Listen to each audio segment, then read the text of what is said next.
Acharya Stotra Sadashman His Divine Grace Bhakti Siddhanta Saraswati Thakur Goswami Maharaj ki jai.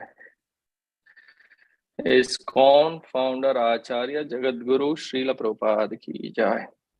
Ananta Koti Vaishnav Vrinda ki jai. Namacharya Srila Haridas Thakur ki jai.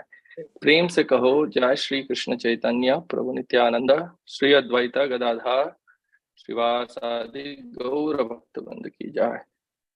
Shri Shri Radha Krishna गोप गोपीनाथ श्याम कुंड राधा कुंड गिरि गोवर्धन धाम की जय. ब्रजभूमि वृंदावन धाम की जय. मायपुर नवधाम की जय. कृष्ण भक्ति प्रदायिनी श्रीमती तुलसी महारानी की जय. भक्ति देवी की जय. गंगा माई की जय. यमुना माई की जय.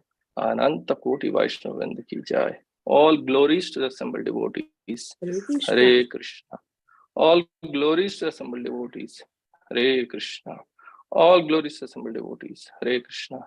All glories, all glories, all glories to Shri Guru and Gauranga. Hare Bol.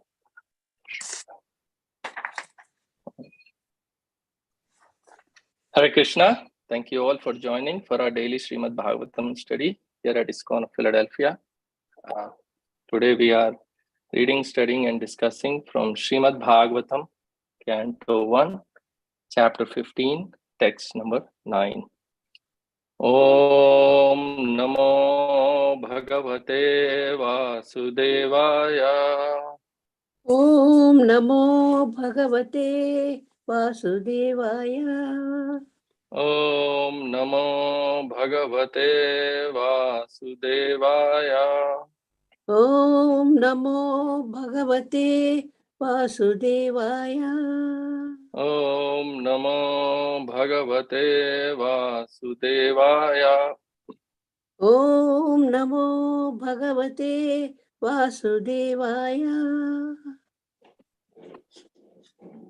So I'll recite the shloka 3 times, and then anyone who is interested can recite as well. Srimad Bhagavatam, Canto 1, Chapter 15, Text 9. Yatte jasa nrupashirangrim aham makartam aryanujastava gajayuta sattva virya tenarhita pramatanatha makhaya bhupa yanmochita stadanayan balimadvarete. Yatte jasa nrupashirangrim aham makartam Aryanujastava gajayuta sattva virya tenarhita pramathanatha makhaya bhupa yanmochita stadanayan balimadvarete.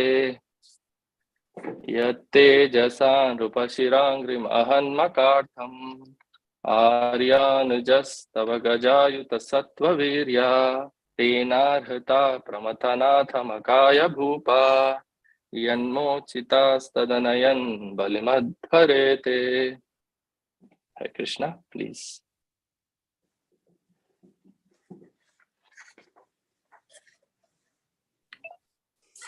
Hare Krishna. Yatte jasan rapashiro bhrimahan makhartham aryo nujastava gajayuta sattva virya tena hrita pamathanatha makhaya bhupa yanmochita satadnayan balim adharvarete. Yatte jasanvi pashiro nvim ahan makhartham Aryonujastava gajayuta sattva virya Tena hrita pramatanatha makhaya bhupa Yanmochitastadanayan balimadvarete.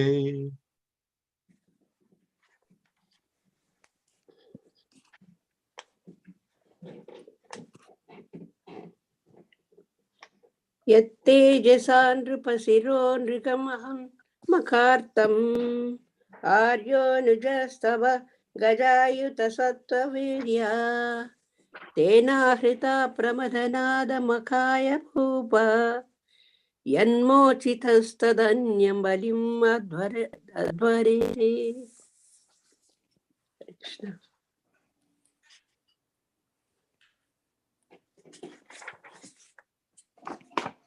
Hare Krishna. Mataji, you go ahead. Thank you. Yasate disa nirpachiro angrihim ahan makadam aryo hanujastav gajayotu satyaviryaha tena hitaha pramatuna mukhaya bhupa yanma itastada anyan bale adorete. Hare Krishna. Hare Krishna. Yatteja shanipash Griham ahan amahan makatam Haryonujastava gajayuta sattavirya Dinahita apramatha natha makaya bhupa yanmuchitastad anyan balim adhavarete. Hare Krishna. Hare Krishna. Yatte jasan rupa shirodgrimahan makhatham aryo nujasta vajgajayuta sattva viryaha tenahruta prathamanath makhaya bhupa yanmochita sadanava yanvali madhvarete. Hare Krishna. Hare Krishna. Yateja sripo sira angriham ahan makham artham Haryonujasta gajayuta sattavirya Tenarita paramathanatha makhaya bhupa Yanmachita stad anyan balim adbharete. Hare Krishna. Yatte jasa nripasiro nikramaham makhartam Aryo nujasta bagajayuta sattva virya Tena hrita pramathanatha makhaya bhupa Yanmochita stadanayam balim advarete.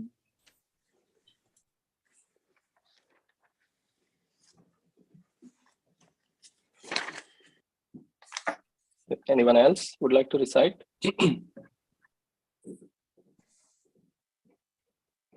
Okay, we'll proceed to the translation and the word to word.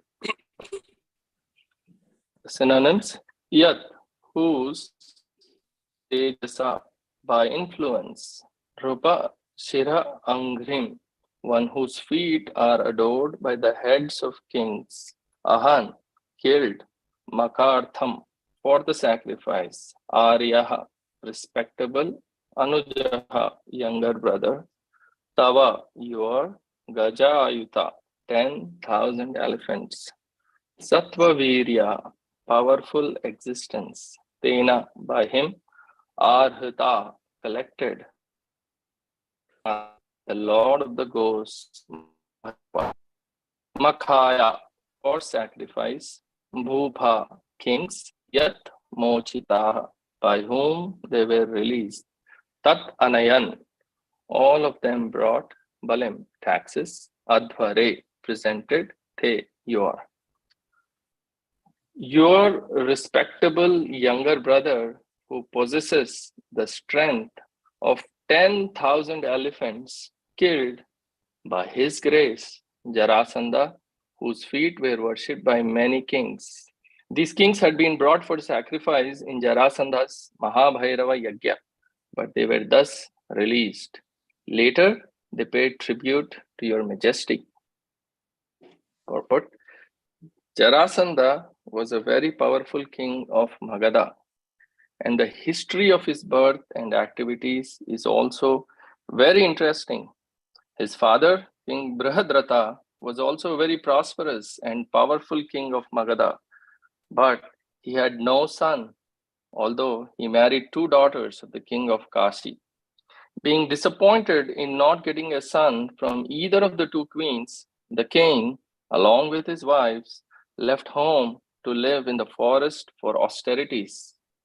But in the forest, he was benedicted by one great rishi to have a son, and he gave him one mango to be eaten by the queens. The queens did so and were very soon pregnant. The king was very happy to see the queens bearing children, but when the ripe time approached, the queens delivered one child in two parts, one from each of the queen's wombs. The two parts were thrown in the forest, where a great she-demon used to live, and she was glad to have some delicate flesh and blood from the newly born child. Out of curiosity, she joined the two parts, and the child became complete and regained life. The she-demon was known as Jara, and being compassionate on the childless king, she went to the king.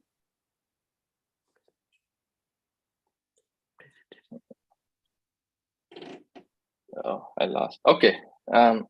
She went to the king and presented him with the nice child.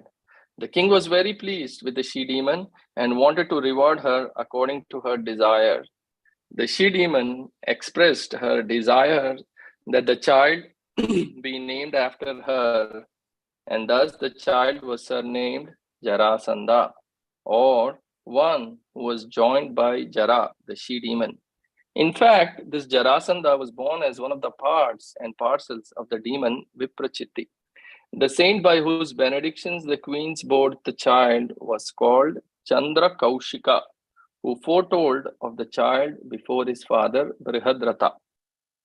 Since Jarasandha possessed demoniac qualities from birth, naturally he became a great devotee of Lord Shiva, the lord of all ghostly and demoniac men. Ravana was a great devotee of Shiva, and so also Jarasandha. He used to sacrifice all arrested kings before Lord Mahabhairava, Shiva, and by his military power, he defeated many small kings and arrested them to butcher before Mahabhairava. There are many devotees of Lord Mahabhairava or Kala Bhairava in the province of Bihar, formerly called Magadha. Jarasandha was a relative of Kamsa, the maternal uncle of Krishna, and therefore, after Kamsa's death, King Jarasandha became a great enemy of Krishna. And there were many fights between Jarasandha and Krishna. Lord Krishna wanted to kill him, but he also wanted that those who served as military men for Jarasandha might not be killed. Therefore, a plan was adopted to kill him. Krishna, Bhima, and Arjuna together went to Jarasandha in the dress of poor brahmanas and begged charity from King Jarasandha. Jarasandha never refused charity to any brahmana, and he performed many sacrifices also. Yet he was not on a par with devotional service. Lord Krishna, Bhima, and Arjuna asked Jarasandha for the facility of fighting him, and it was settled that Jarasandha would fight with Bhima only. So all of them were both guests and combatants of Jarasandha, and Bhima and Jarasandha fought every day for several days. Bhima became disappointed, but Krishna gave him hints about Jarasandha's being joined together as an infant.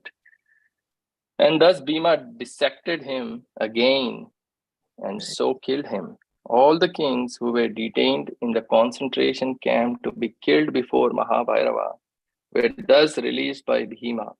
Feeling thus obliged to the Pandavas, they paid tribute to King Yudhishthira. Om Ajnana Timirandhasya Gnananjana Shalakaya Chakshurunmilitam Yena Tasmai Shri Guruve Namaha. Shri Chaitanya Manobishtam Stapitam Yena Bhutale Swayam Rupa Kadamayam Dadati Sapadantikam Vandeham Shri Guru Shri Yutapadakamalam Shri Gurun Vaishnavamscha Shri Rupam Sagrajatam Sagana Raghunathanvitam Tam Sajivam Sadvaitam Savadutam Parijana Sahitam Krishna Chaitanya Devam Shri Radha Krishna Padan Sahagana Lalita Shri Visakanvitamscha He Krishna Karuna Sindho Deenabandho Jagatpate Gopesha Gopika Kanta Radha Kanta Namostute Tapta Kanchana Gaurangi Radhe Vrindavaneshwari Vrishabhanu Sute Devi Pranamami Hari Priye Vancha kalpatarubhyascha kripa sindhubhyev cha patitanam pavanebhyo vaishnavebhyo namo namaha. Shri Krishna Chaitanya Prabhu Nityananda Shri Advaita Gadadhar Srivasadi Gaura Bhakta Vrinda. Hare Krishna Krishna Krishna Hare Hare, Hare Rama Rama Rama Hare Hare. Hare Krishna. Thank you all for joining for our daily Srimad Bhagavatam study here at ISKCON of Philadelphia. And I'm very grateful for giving me an opportunity to speak from the Srimad Bhagavatam. I don't have any qualifications nor realizations, but I humbly seek permission and blessings from all the Vaishnavas on the call to please bless me so I can try to repeat what I have heard and read. So this chapter, anybody remembers what is the title for this chapter? Pandavas retired timely. Yes, thank you very much. So we have been discussing here how Arjuna has been very grief-stricken, right, in these verses since Krishna left. How Arjuna, in the last several verses we have been discussing, is very morose, and Yudhishthira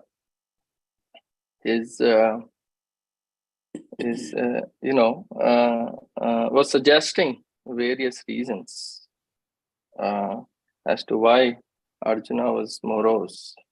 Yeah, and in this verse, who is speaking?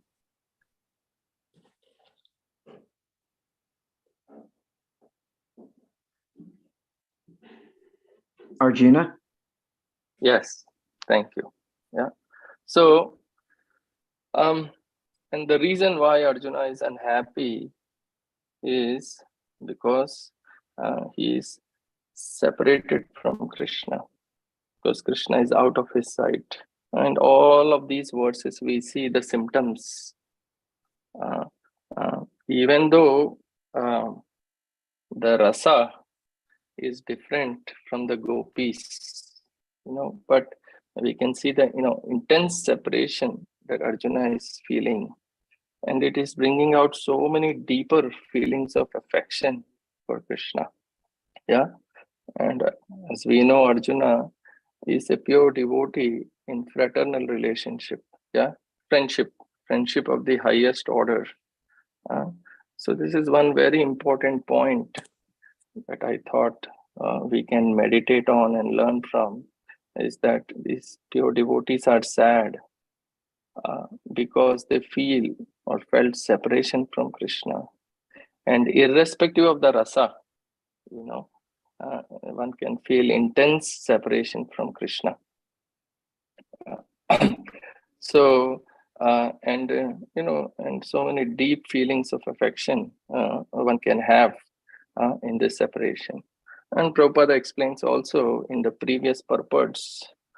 The other point is that before we go into the details of today's words, not just Arjuna. No, it's not just Arjuna, but all of us are also unhappy. So many scientists, philosophers can speculate so many reasons why a living entity is unhappy and can try so many ways to find happiness. But the main reason why we all are unhappy is because we are separated from Krishna. But it's that these modern scientists and philosophers, they don't know. They think they can improve the world situation, but it's not possible. And like Prabhupada gives the example of a small child who is crying, and nobody can say why the child is crying. But actually, Prabhupada explains in general, the child is crying because he is separated from the mother. So not only is the question of Arjuna, but for every one of us. Although most of us, people like me, have forgotten, but Prabhupada explains that this is applicable for all of us. So coming specifically to this verse, we are reading here that Arjuna is remembering Krishna, smaranam. he's doing, and he's remembering his association with the Supreme Lord. And all the difficulties, not only he, but he and the rest of the Pandavas went through, and not just go through, but they were able to overcome.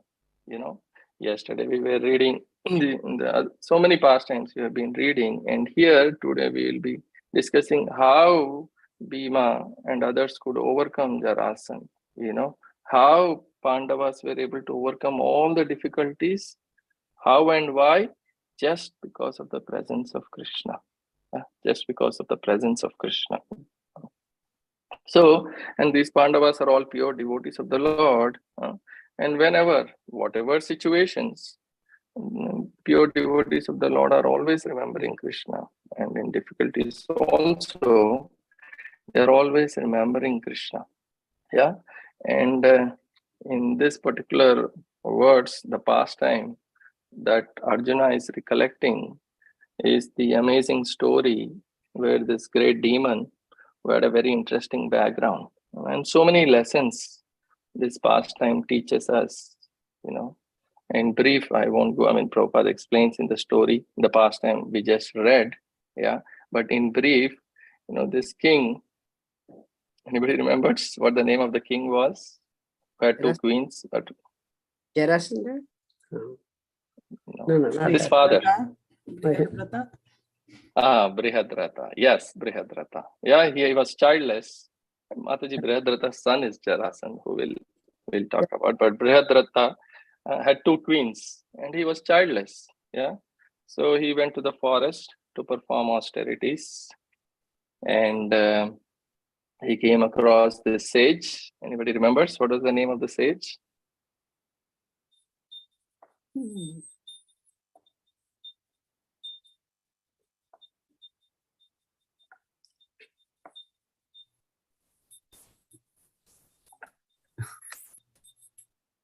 Chandra Kaushika. Yeah. So he laments. King Brihadrata laments to the sage, and so the sage gives him a mango, and each queen eats a part of the mango, and they become pregnant. Each one, and what happens? Each one has half a child, and they didn't look like they had life. These two parts. Yeah. So what does the king do? The king he was disappointed, so he just abandoned the two parts. Then Jara demon finds them, the tender flesh, Prabhupada explains, of the two parts. Then she puts the two parts together, and the child becomes whole and comes to life. Then she had compassion on this childless king. So she takes this child to King Brihadrata and presents to him. Yeah. She could have asked for so many things. The king offers, what can I do? Whatever you desire, I will give. But she just asked that the child be named after her as Jarasandha.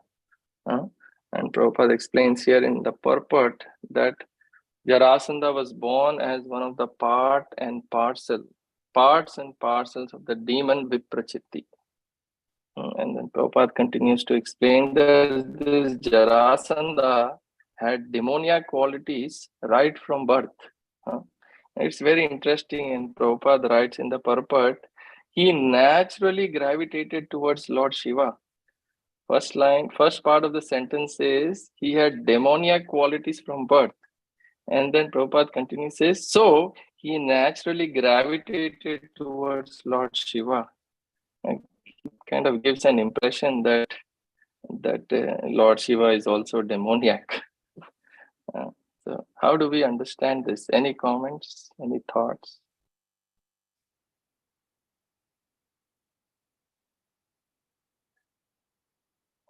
Right? It says so naturally. Interested in getting benedictions quickly, and Lord Shiva grants benedictions quickly. Yes. Thank you. Anyone else? Lord Shiva is in charge of the modes of ignorance. So he is very merciful even to the most fallen beings, which are ghosts and demons. So even though he's not demonic, he tries to elevate those demonic people. Thank you much, Prabhuji. Yes, yes. So the point here is, it's, as Vishnu Veda Prabhuji said, it's not indicating that Lord Shiva is demoniac, just that he's so compassionate.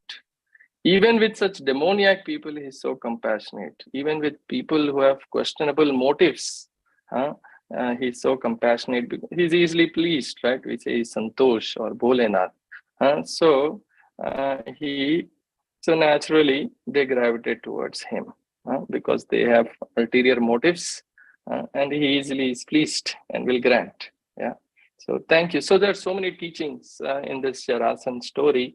We may not be able to cover everything, but I'll try my best.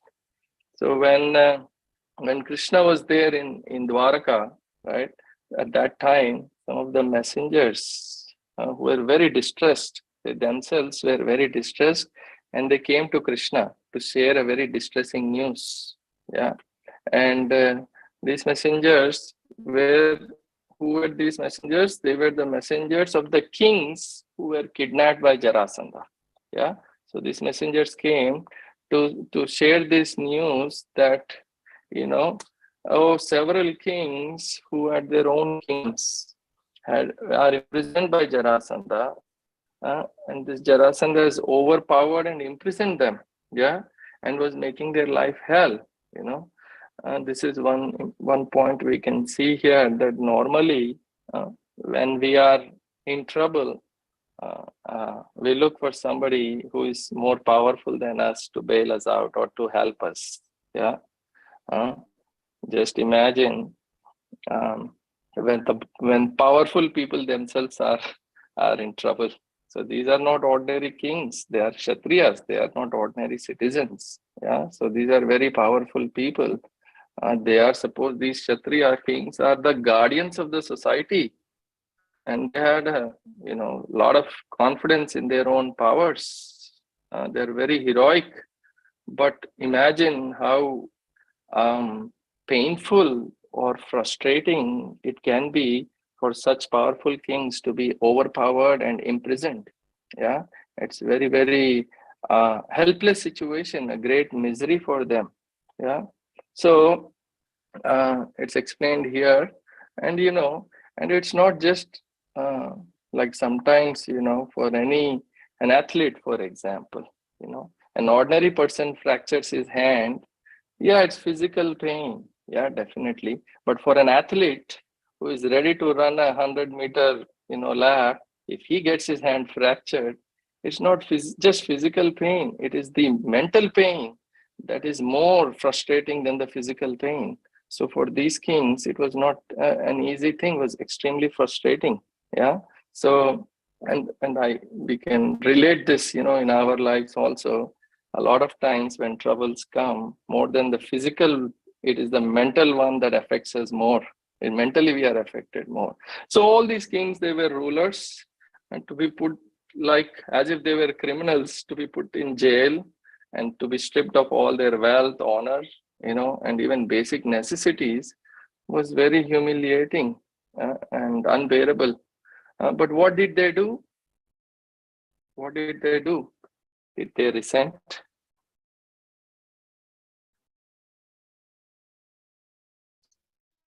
Instead, send their prayers to Krishna. Krishna, please help us. A lot of times, the more powerful a living entity becomes. Sorry, are you all able to hear me okay? Just a little, the audio is a little choppy sometimes. Just for a few minutes, maybe you can turn off the camera. Okay. Last time, because of the power failure issue, this time before the call itself, joined on my hotspot, so I don't have to get turned on and off. It's pretty good. Just sometimes it is, and we are getting a note that your bandwidth is low. So, but with the camera off, it's a little bit better. Okay. Thank you for pointing that out, Mataji. Yeah. So So they turned towards Krishna to please help them. So they sent a messenger. I was saying that a lot of times, the more powerful we become, the more difficult it is for us to ask anyone for help. Isn't this true? Sometimes, we feel a sense of pride to ask.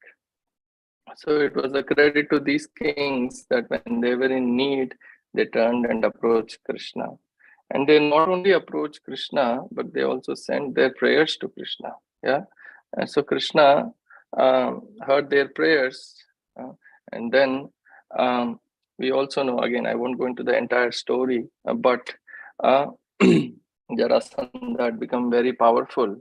He got a huge army.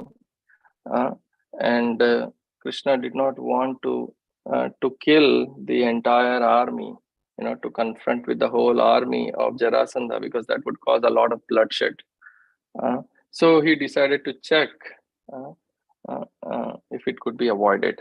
Yeah, and as we know, Krishna fought with Jarasandha many times. And Krishna knew that Jarasandha had many demoniac, people with him, and they would all fight with Krishna. So each time Jarasandha would bring these various demoniac forces, Krishna would destroy, but he would let Jarasandha go. Every time Jarasandha would feel humiliated. And Prabhupada also explains why Jarasandha was so inimical, and through that relation with Kamsa in the purport, Prabhupada explains. So why, when Krishna is the Supreme Personality of Godhead, why then he did not kill Jarasandha? Why so many times there was a fight, but Krishna let go Jarasandha? He just imprisoned him and then let him go. But why he didn't kill? Any thoughts?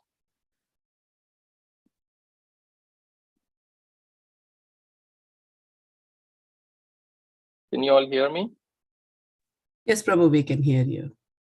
Since my video is off now, I don't know. So, yes. Any thoughts? Why Krishna did not kill Jarasandha? Lord Krishna says in Bhagavad Gita that he comes to deliver the devotees and annihilate the miscreants. So those 16 times that Jarasandha attacked with his army, the first time they killed his whole army. Those were all demoniac people. And he went back and he raised another army. He brought more demoniac people there. They were all killed. So in that way, Lord Krishna got rid of lots of the burdens of the earth, the Kshatriyas who were burdens of the earth, as he did later in the Battle of Kurukshetra. So apparently, at least the majority of the demoniac associates of Jarasandha had been killed. And so then that's what Prabhupada says in the purport, no need to kill anymore. Does that make sense? Yeah. Yes, Prabhuji, but how come, he could have easily killed Jarasandha also, right? That was the question. Why he didn't kill Jarasandha? Prabhu, because Jarasandha was bringing an army each time, so Lord Krishna need not to go and look for demons. He will bring the demons and Krishna will kill, and he will bring demon again. That's why he didn't kill till 17 times, till all the demons were killed at that time, who were present. So it was part of his mission to get all the associates of Jarasandha to destroy them. That's part of his mission. So therefore he didn't kill him. That's what I was saying. Okay, got it. Thank you, Prabhuji. Thank you. Also, can we also see this as Krishna wanted his devotees to be glorified? So he wanted Bhima to kill?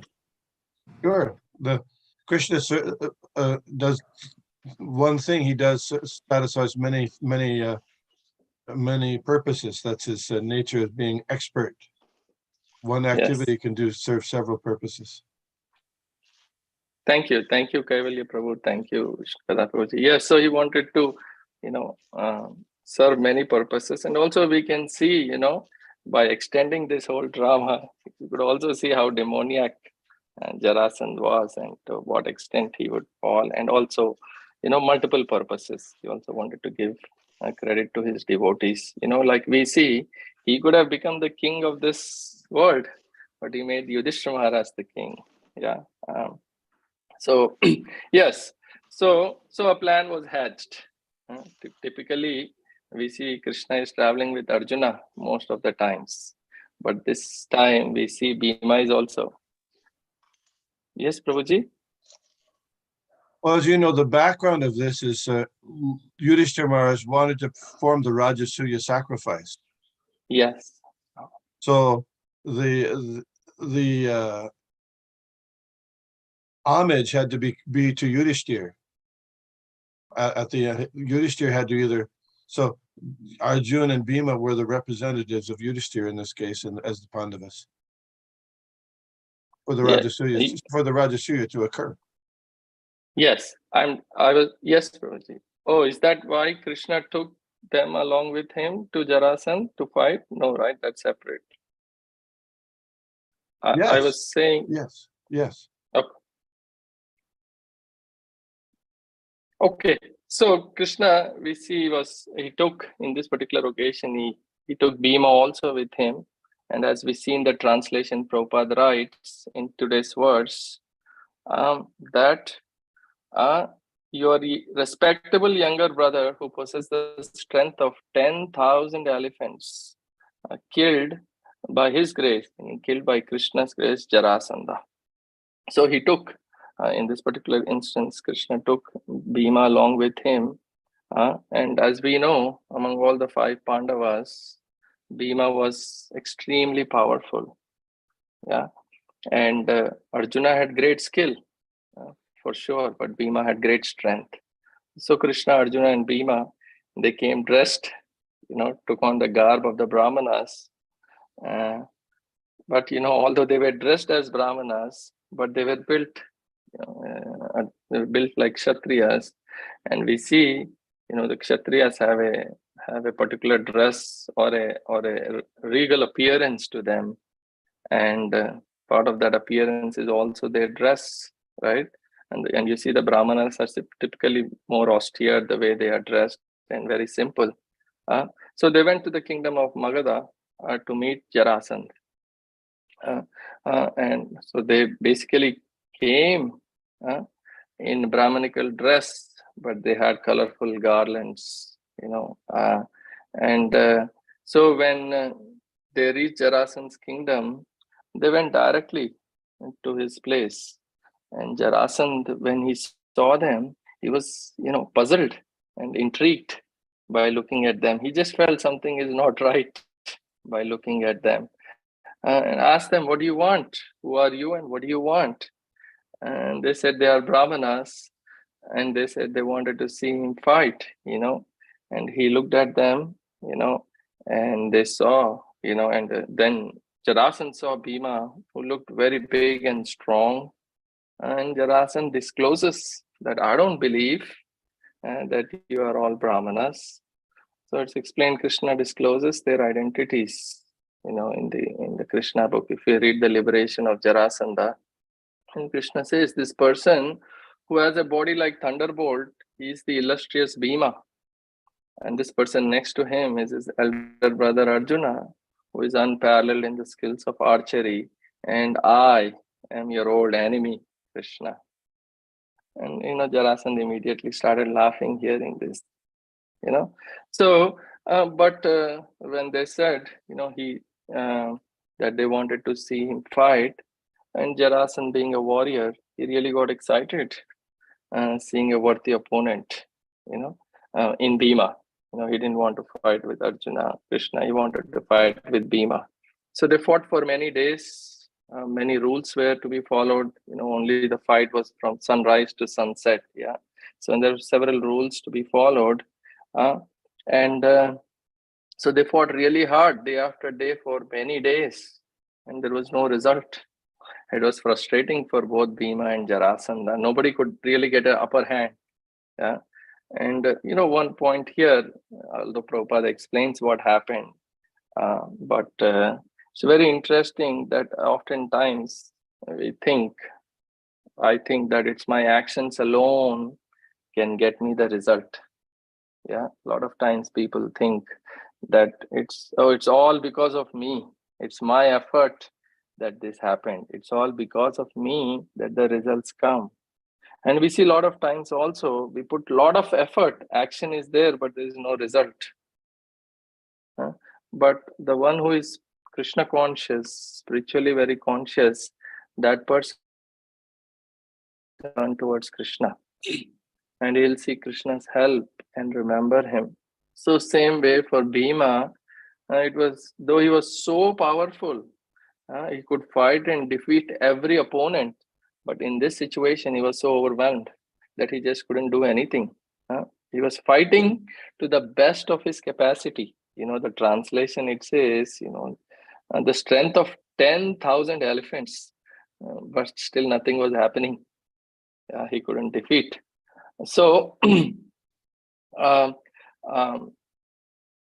the 28th day, that liberation of Jarasandha, Prabhupada writes, on the 28th day, Bhima turns towards Krishna, and expresses his helplessness.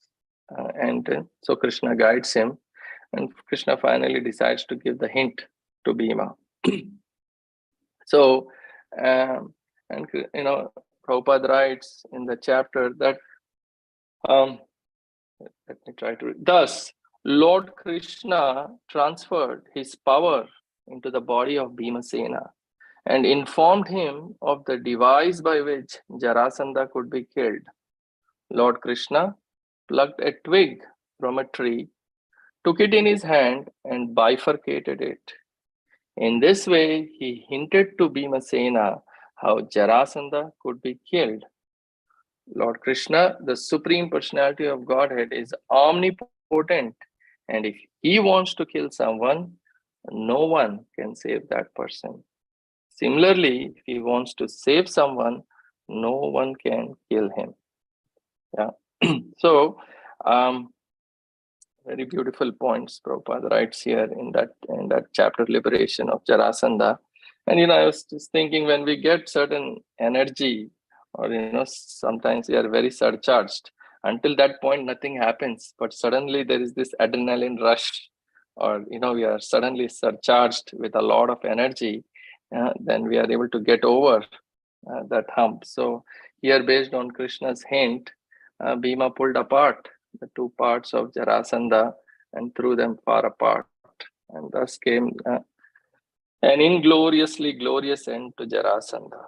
But the most important point or teaching here is that nobody can naturally accomplish anything. Nobody can naturally accomplish anything without the sanction of the Supreme Lord. Without the sanction. And Prabhupada writes in today's translation, your respectable younger brother who possesses the strength of 10,000 elephants killed by his grace, Jarasandha, by his grace. So this is a very, very important point, and this is the most important or the greatest realization, greatest understanding here I see from this verse that Arjuna is sharing, that, although he accepted Krishna as his teacher, his guru, but Arjuna's supernatural powers were completely dependent on Krishna's presence. Even in the 10th chapter of Bhagavad Gita, we read, that anybody, any power, knowledge, strength is considered a product of the insignificant portion of my complete whole energy, Krishna says. So nobody can be powerful by any measure, without being empowered by the Lord. So when the Lord comes, he comes with his entourage, his eternal associates, and he empowers them with the required energy to fulfill his mission. So all these powers were given to Arjuna, to the Pandavas. Sorry, am I still audible? Okay. Just want to check. Prabhu. Yeah. Okay, very good. Thank you. So they had this power, whether it was Arjuna or Bhima in this case, was all because of Krishna. Arjuna could fight so many people at the same time. Astonishing. The demigods were astonished. But all was because of Krishna. And Prabhupada writes, but for going back home, back to Godhead, we don't need all of these powers. And we will see as we go along in this chapter how Arjuna's feelings become more and more intense, how his thoughts were increasing more and more on Krishna, how he was remembering Krishna more and more, and all those unwanted thoughts were gone from his mind. And how, all the teachings from Bhagavad Gita we will be seeing, and how Arjuna got attracted to these instructions, and they are giving him, he's remembering all of these instructions, and they are giving him great relief from all the miseries, from all the pain of separation. And and Krishna left these instructions from the Bhagavad Gita and from the Srimad Bhagavatam. The Bhagavad Gita, not just for Arjuna, for the benefit of Arjuna, but for all of us, no matter where we are in this world. Yeah, that is the essence of all this Vedic wisdom. And I was also hearing one lecture from Mother Malati, or I was hearing that how she was saying that that she and Shyam Sundar Prabhu, how they felt so empowered in the presence of Srila Prabhupada, and how some of them could accomplish so many amazing and unbelievable things in their lives. Otherwise, it is impossible, whether it was Shyam Sundar Prabhu carving out that large-sized Jagannath deity, or, or Mother Malati adopting Sara, that whole ordeal of how she had to go to the court, get all those, the court date, interviews, and the judge ruling things in their favor, and they're going to London, meeting the Beatles, So it is, if we are able to do something, so I was just trying to reflect that if we are able to do something, it is only because of the mercy of pure devotees and the Lord. And the Lord is a constant companion of his pure pure devotees. He's always in the heart of his pure devotees. So with both the mercy of the pure devotee and the Lord, everything happens. And without them, nothing can happen. So these are some small reflections that I wanted to share from this verse. I beg for forgiveness if I have made any mistakes, and I humbly request all the senior Vaishnavas to please correct and add any of their comments, corrections. Thank you again for giving me the opportunity to speak, primarily for my own purification. Hare Krishna.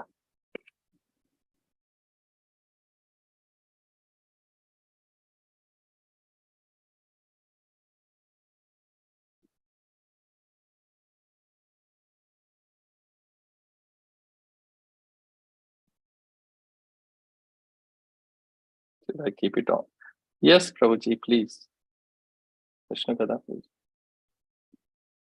Well, it's interesting to note that Jarasandha, his father, Brihadrata, got this benediction from the sage through the mango, but it doesn't seem like it turned out to be a benediction because a great demon was born.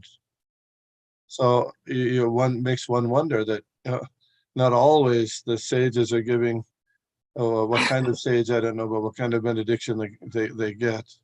It's kind of shocking there. And another thing is that a few other things. One is, when the Pandavas went to Magadha, Girivraja, the capital there, they went in the dress of Brahmins, but also a specific type of Brahmin called a Snatak Brahmin. You know Snatak? A Snatak is a Brahmin that is just he's completed his education at the Gurukul and just left the Gurukul, but isn't married yet. So that after they've lived with the spiritual master, then they don't have anything. So they're especially in a opportune condition to get charity, because they left the Gurukul, but they haven't done anything. They're not married. They don't have anything else. So that's the way they came. Oh. And another point is that one wonders whether this human sacrifice was something that was practiced very commonly in India at the time, because he was going to sacrifice the heads of all those kings to Kalabhairava or Mahabhairava. So, you hear about human sacrifices in Mayan civilization. So you wonder about it here. Was that something that went on? Another case where we have a human sacrifice was Jad Bharat, right?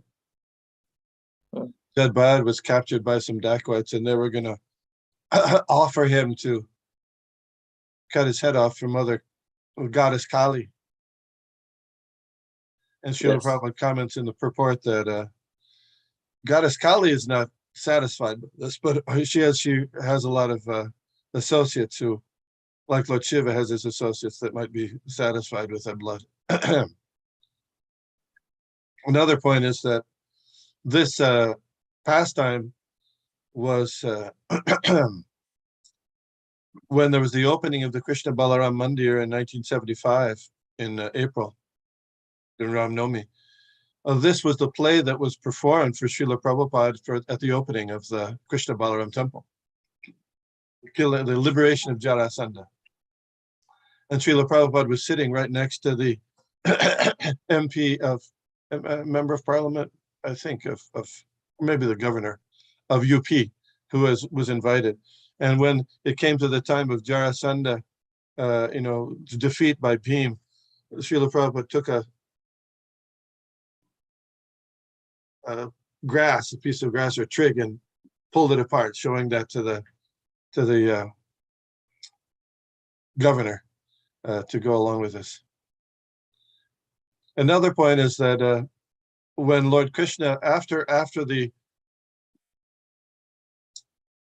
kings were liberated, then they had a discussion between Krishna and the kings. There was many kings, and that's when Lord Krishna said the verse, Yas yatma buddhi kunapetri dhatu ke svadhi kaletradi shubhoma ijadi. You know that verse? A very famous verse. One who thinks that the body made of 3 elements, according to Ayurveda, is the self, and that the family members are their kith and kin, and thinks the place of birth is worshipable. They're no better than a cow, ass, like that. Famous verse. That was to the kings captured by Jarasandha that he liberated. Thank you, Prabhuji. Thank you for sharing. I don't know about the human sacrifice.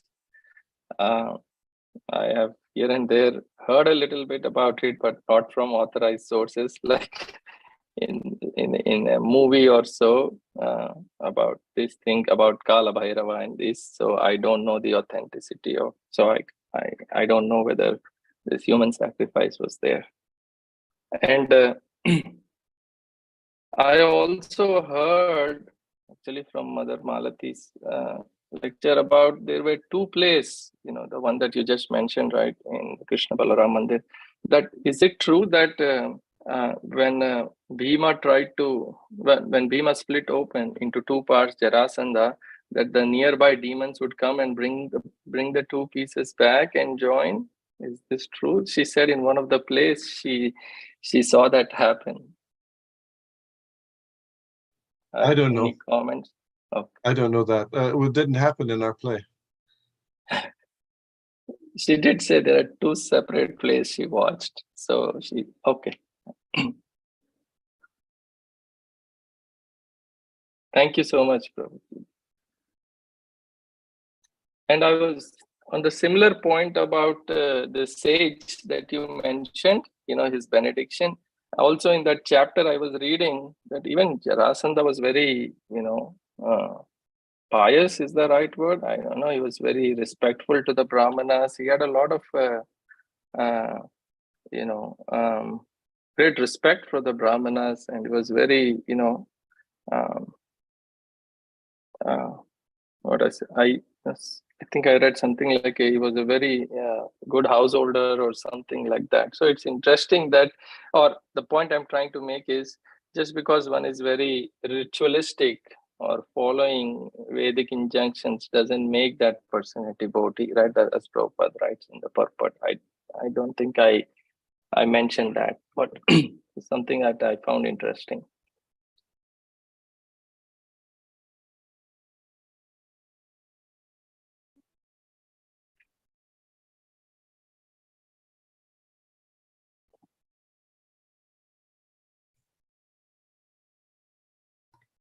Any other questions, comments?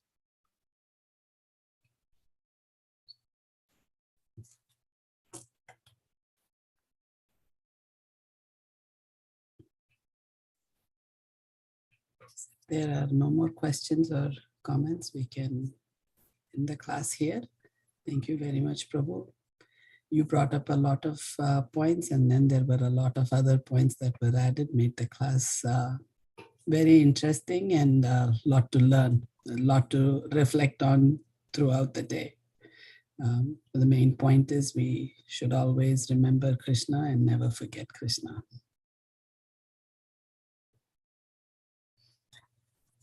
Hare Krishna. Hare Krishna. Thank you. Vancha kalpatarubhyascha kripasindhubhyascha patitanam Etanam pavanebhyo Vaishnavebhyo namo namaha. Ananta Grantharaj Srimad Ki Jai. Jai. Thank you. Thank you. Grantharaj Srimad Bhagavatam ki Jai. Srila Prabhupada ki Jai. Thank you, Prabhu. Thank you, Prabhu. Thank you. Hare Krishna. Krishna.